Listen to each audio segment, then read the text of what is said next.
Well, happy Easter. He is risen. He is risen indeed. Okay, you guys, I need you. I'm going to turn it up. I'm going to turn it up 10, okay? You guys ready? Happy Easter. I love it. I love it. Hey, welcome to New Vintage. If I haven't met you before, my name is Matt, and I get to serve as the lead pastor here. And whether you're new or whether you haven't been around for a while or maybe you call this place home, we are so glad that you are here. We are passionate about being a place that helps people find and follow Jesus. And that means that everyone's welcome here. Sinners, saints. By the way, we're all sinners, right? And in this series that we've been talking about unexpected Jesus. And we've been talking about how Jesus showed up in all kinds of incredible and unexpected ways.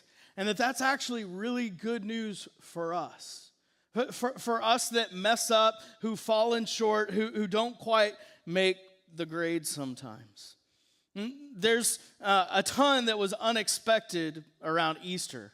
And in fact, we've been talking about it over the last couple of weeks about this unexpected healing of Lazarus and how Jesus navigated that. And the triumphal entry that looked maybe anything but triumphal to a people that planned and had expected the Messiah to overthrow the government and have a new rule on earth. It was very unexpected and didn't happen the way that they had planned. Now, everybody has some kind of Easter story. Today, all of us have some kind of Easter story that we associate with Easter. Maybe it's getting up early in the morning and doing an Easter egg hunt. Or maybe it's those chocolate bunnies that I wonder if they're actually made of chocolate, right? You're not quite sure what they're made out of. Easter egg baskets, lunches and meals together, family traditions, all kinds of things. I told one of my favorite Easter stories last year. I have a twin sister, and we always basically had everything even except for this one year. I was probably 6 or 7 years old, and my sister had this beautiful green bunny in this box, and it was a chocolate masterpiece. Don't ask me why I decided that green meant chocolate. It's because it was Easter and everything was chocolate, right? You can basically eat anything on Easter and it's going to be made out of chocolate. So I decided it was chocolate, and I decided that it wasn't fair because I didn't get one. And so I ripped the bunny out of the box and took a huge bite and discovered it was not chocolate, it was soap. And my mom did the best thing ever because I had messed up. I had done something. I was super selfish. And she just looked at me and she said, "Just keep chewing." And I was like, even as a 6 or 7 year old, I was like, that's the best. That's my due punishment.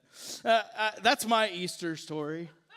It definitely wasn't my Jesus story. How about you? Maybe you grew up and you would go to church and you didn't like going to church. It was boring. You had to dress up, and so you stopped. Can I just encourage you that that's a church story, not a Jesus story? Or you had a stepmom who was a Christian, but it was also a complete jerk, right? It's just hard to reconcile. If that's what a Christian is, I'm not sure that I want to be a part of it. Well, that's a person story, not a Jesus story. Maybe it wasn't your stepmom, but you had a friend who called themselves a Christian, and you saw how they lived Monday through Saturday, and then suddenly on Sunday they would go to church and they would act totally different. It's a person story, not a Jesus story. Your story might be, I'm good. I'm good. Me and God, we kind of have an arrangement. I go to church every once in a while, and we're solid. Well, that's a tradition story, not a Jesus story. And here's what I believe, that Jesus is inviting us to so much more. Let me ask you, what happens when life gets hard? What if the pain doesn't lift? What if you're stuck in the same cycle of anxiety and stress, and it just goes over and over? And as you get older, you begin to identify it, and you're like, I've done this before, and here I go through the same old loop? What if the story I tell myself about Easter feels more like a greeting card? Happy Easter, there's some eggs, there's a bunny. Okay, let's just continue. This is why the Jesus story matters so much in Easter. Because Jesus is inviting us to so much more than some card that we open up and that we put away and that we wait until next year. In fact, your Jesus story can change your story just as much as it changed history. Your Jesus story can change your story just as it changed history. How you view Jesus can change your life.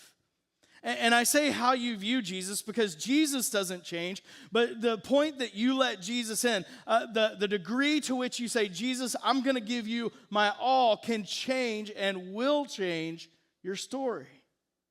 But you have to give him your life. Your Jesus story can fix your marriage. It can rescue your kids. It can free your future. It can forgive your past. It can give you reason to get out of bed in the morning. Otherwise, same old life, but Jesus came to do the unexpected. And guys, it's such good news. I say your Jesus story because, like I said, if you don't engage in it, if you're like, hey, I serve Jesus, and you just say it with your mouth, but then you go and you live however you want to, it's not going to change you. And some people have been sold a little bit of an artificial relationship with God. Because they think like, well, I said it. I said that I believe in Jesus, but it hasn't changed my life. No, you have to engage in your relationship with Jesus. We've been talking over the last couple of months about this idea of abiding in him. And I always do this when I talk about abiding in Jesus, because we want Jesus so at the center, so at the core of our hearts and who we are, that it is our literal heartbeat. That it literally changes who we are and how we live and how we view life. Jesus' story changed history, and it can change your future. It can change your future.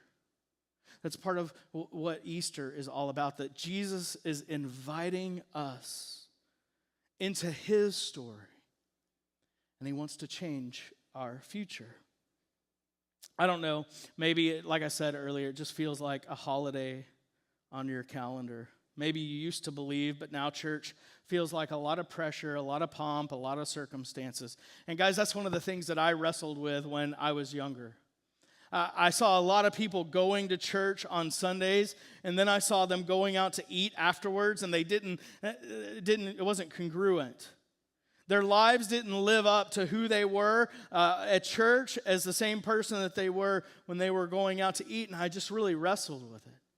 I wrestled with it until I came to know Jesus, what his words were and what he said and how he encouraged us to live. And then I wasn't transforming myself. Jesus transformed my life. I began giving him my pain, my struggles, my sufferings, my questions, and he met me where I was and changed my life. So reading that Easter story again, not just the highlight reel, but the whole thing. Jesus was crucified. The same people that a couple of days earlier were waving palm branches and saying, Hosanna in the highest, you are the king, were now screaming murderous chants of crucify him. And he was crucified. His body was placed in a tomb. And we talked about this on Good Friday. The silence. See, we're on the other side of the cross, and so many times when we read the Easter story, we know what's going to happen, but can you imagine how they must have felt? This Messiah that they had followed, this expectation of this new reign and this new rule, and Jesus taught so different than the way the other Pharisees and the teachers of the law and the Sadducees taught about God's teachings. And then, unexpectedly, he went to the cross. He died. He was placed in a tomb, guards to keep hope sealed inside. But death could not hold hope. I was thinking yesterday about Saturday, and Saturday is often referred to as Silent Saturday. And I can just imagine the disciples in the upper room going, what are we going to do? What's going to happen? They're coming for us next. And the other followers of Jesus, they're mourning. They're trying to figure out how they're going to navigate life going forward. And you ever seen a plant underground that's just starting to grow? Most of us haven't, but because it's underground and we don't see that. But some of us have experiences where we're able to have a peek into the growth that happens underground. And I just think about what God was doing in those moments as he was getting ready to resurrect Jesus from the dead. Something unexpected, an earthquake, an angel like lightning, soldiers so scared they froze like dead men. Women showing up with grief and walking away with joy. Easter wasn't neat or tame. It was raw. It was disruptive and absolutely life-altering.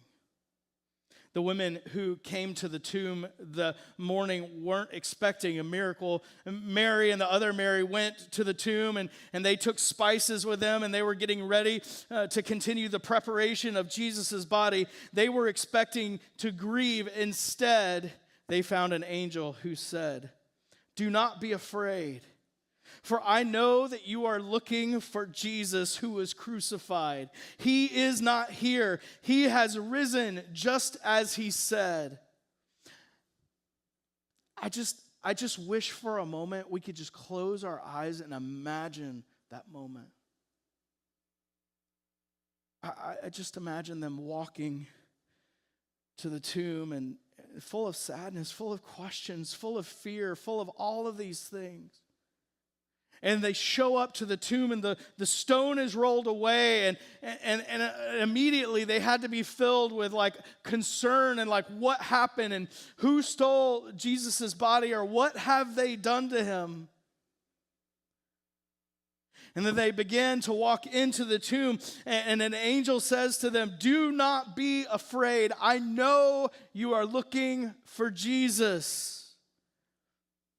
You ever had a moment where you were feeling one way about something and you left feeling completely opposite? I've walked into places before where I thought I was going to get fired and I ended up getting a promotion. Maybe some of you have been there. And suddenly the sadness turns into joy and this is like times 100, right? They walk in thinking they're going to prepare Jesus' body, questions about what's next. Then they left joyfully celebrating that Jesus was alive. Here's what I'm going to ask you today. What if those words weren't just for them, but they're for each of you? They're for all of us. Jesus didn't stay in the grave. That's what Easter is about. It's not a metaphor or a symbol. It is literal. A historical event that changed everything. He is not here. He is risen. The tomb was empty. Death had lost. Hope had won. And it didn't just end there. Jesus met his followers where they were. Afraid. Confused. Some of them still doubting. The angels met the women at the tomb. They came to finish the burial process and got the unexpected surprise. Luke 24 says, on the first day of the week, very early in the morning, the women took the spices they had prepared and went to the tomb. They found the stone rolled away from the tomb, but when they entered, they did not find the body of the Lord Jesus. Two angels showed up, gleaming like lightning. Luke continues, in their fright, the women bowed down with their faces to the ground, but the men said to them, "Why do you look for the living among the dead?" I love that line in Luke. Why do you look for the living among the dead? He is not here. He is risen. Remember how he told you while he was still with you in Galilee. Listen, this is the last thing that the followers of Jesus would have ever expected. But it's exactly how Jesus said it would happen. It's exactly how the prophets of the Old Testament had prophesied that these things would come to pass. Luke 24, 7-8 says, the Son of Man must be delivered over to the hand of sinners, be crucified, and on the third day be raised again. Then they remembered his words. He met his disciples on the mountain. He reminded them, surely I am with you always to the very end of the age. Jesus also said in John 11, I am the resurrection and the life. The one who believes in me will live even though they die. Guys, this means that resurrection isn't just about where you go when you die, but it's about what comes to life while you live. What comes to life while you live. This resurrection power that is in Jesus is offered to each one of us, not because of our goodness or because of our works, but because of his grace, because he loves us, because he desires a relationship with each of us. To leave the grave clothes of past mistakes.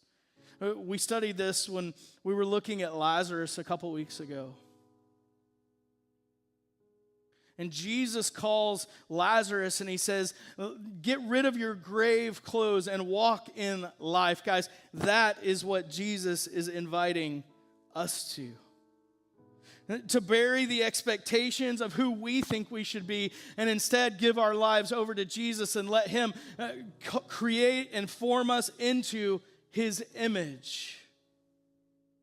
To understand that our sins have been forgiven and our life is a response to his goodness. See, guys, listen, I want us to live the abundant life that is found in him and him alone. And so many times it's hard because I see people that are navigating and struggling, and I have an incredible amount of empathy, but I also want to point them to the cross because it is finished. He is risen. He is alive. And he desires to give us life. Life in him. In fact, in John 10:10, it says, I have come that they may have life and have it to the full.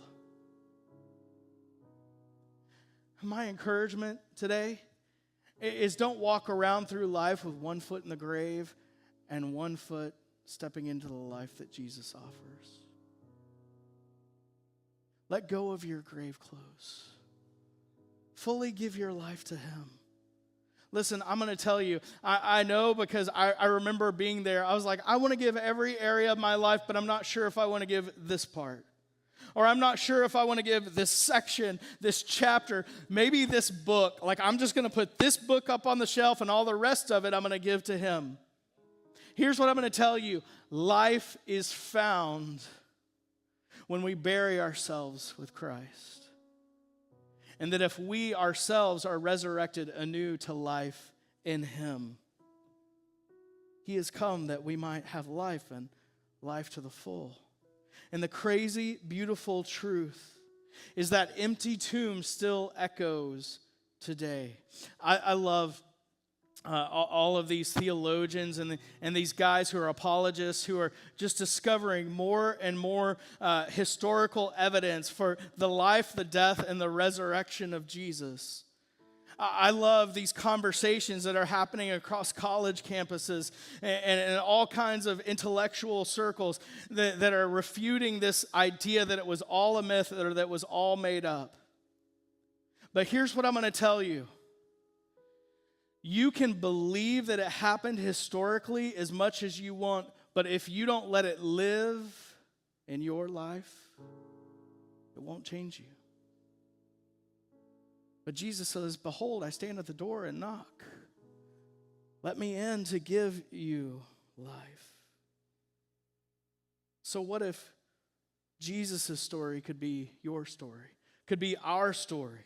What if Jesus could meet you right in the middle of what feels broken or stuck or confusing? Maybe it is your marriage. Maybe it's your mental health. Maybe you carry regret like a weight that hangs around your neck and drags you down. Jesus is saying, I want you to be free. And you don't have to earn it. You don't have to be good enough. It's because my grace is good enough. My grace is sufficient. Jesus didn't wait for his followers to figure it all out. He came to them even in the midst of the doubt, even in the midst of running the other way. In fact, guys, listen, I want to encourage you. If you are here for the first time, or maybe you're just visiting and you're in this area, come back next week. Because we're going to talk about somebody who ran so far away from Jesus and made choices and said things that you would think would just disqualify him forever.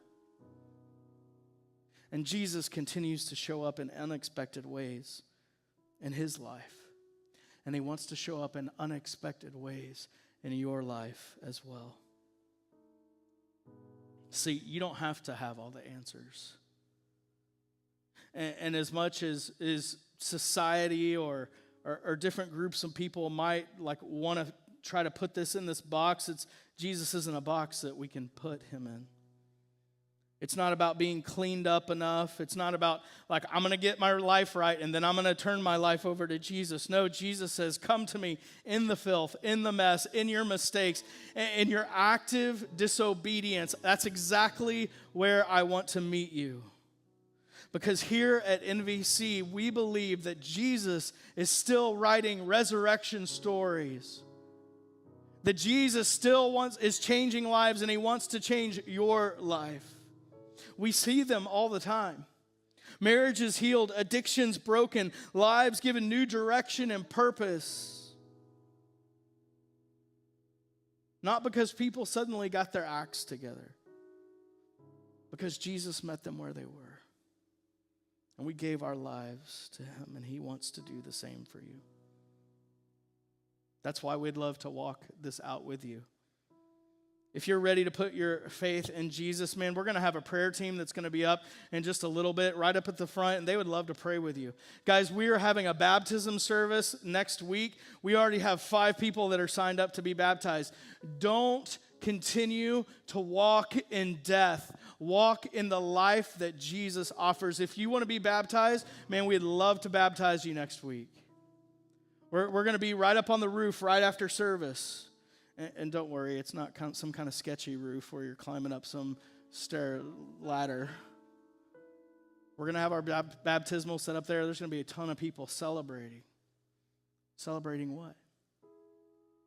Celebrating Jesus, who called each and every one of us to step out of our grave clothes, to step out of our anxiousness, to step out of our adultery, to step out of the questioning of feeling abandoned and being hopeless, to step out of our tax evasion, to step out of our divisiveness, and to step out of our selfishness and live that full life that he talks about in him. So come next week as we keep exploring who Jesus really is. So unexpected. So life-changing. Come with your doubts, your questions, your story. You don't have to have it all figured out. None of us do. None of us do. But life is better when you're not walking through it alone. And it is way better when Jesus is walking with us. And that's what we desire to be. A group of people who said, man, I messed up. I've made mistakes. All of us, in fact, have made mistakes, but we're walking together towards the cross to receive the life that is found in him. And each day we're able to encourage. Each day we're able to take the next step. See, Jesus is not just the resurrection. He is the life, and life is better with him in it. So let's see what your story could look like resurrected.